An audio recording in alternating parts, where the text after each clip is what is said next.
नमस्कार मंडळी, आज आपण आलोय दत्तात्रय लोहार यांना भेटायला।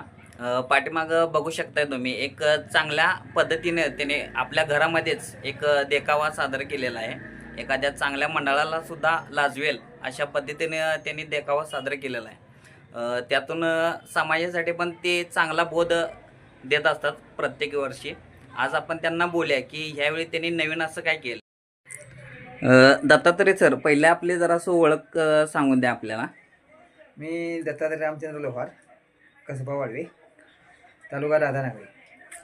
पारंपरिक एक शौकीन आहे मी, की काहीतरी समाजासाठी घडवायचं किंवा समाजाला चांगले वळण लावण्यासाठी मी पारंपरिक शीन करतो। सर, आता मला तुम्ही सांगा की आता हा जो देखावा तुम्ही सादर केला आहे, ह्या कोणत्या पद्धतीने तुम्ही सादर केलेला आहे? की आमच्या शेजारीच आदमापूर बाळूमामा हे धर्मस्थळ आहे, त्याच्या आधारित आम्ही हा देखावा साजरा केलेला आहे। कारण जगाचा मालक म्हणणारा बाळूमामा की सर्वांना माहिती आहे की एक आपले श्रद्धा आहे बाळूमामावर, त्यासाठी आम्ही हा देखावा केलेला आहे। सरांनी आता तुम्हाला माहिती आपल्याला सांगितलीच आहे। बघा, त्यांच्या शब्दातून किंवा त्यांच्या उच्चारातून आपल्याला समजलं असेलच की ती व्यक्ती किती साधी आहे, साधी सरळ एकदम खेडेगावात आपल्या राहणारी व्यक्ती आहे ती।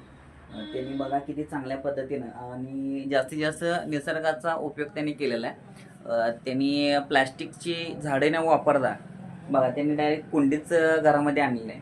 आणि हा तर आपला जिम्मा फुगडीचा पारंपरिक खेळ, तो सुद्धा एक दाखवण्याचा चांगल्या पद्धतीने त्यांनी प्रयत्न केलेला आहे।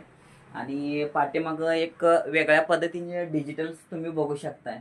आपल्या खेडेगावात जुन्या पद्धतीमध्ये कशी राहणीमान होती आता तुम्ही बघू शकताय।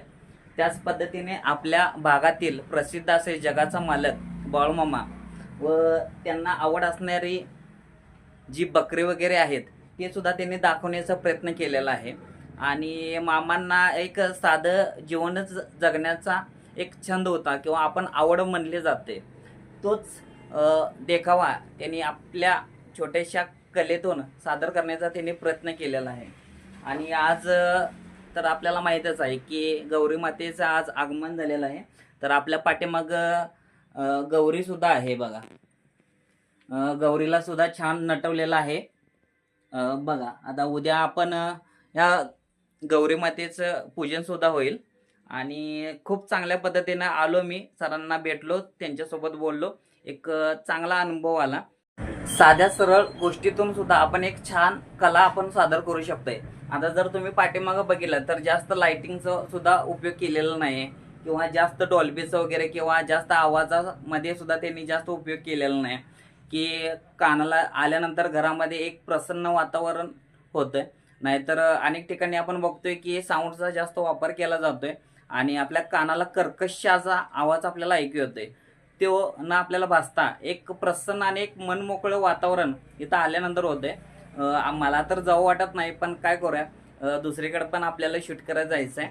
आणि सरांना खरंच परत एकदा धन्यवाद करूया की त्याने एक चांगल्या पद्धतीने आपलं सादरीकरण केले। आणि दरवर्षी तुम्ही ह्याच पद्धतीने आम्हाला सहकार्य करा ही तुम्हाला विनंती आहे। अभिनंदन सर।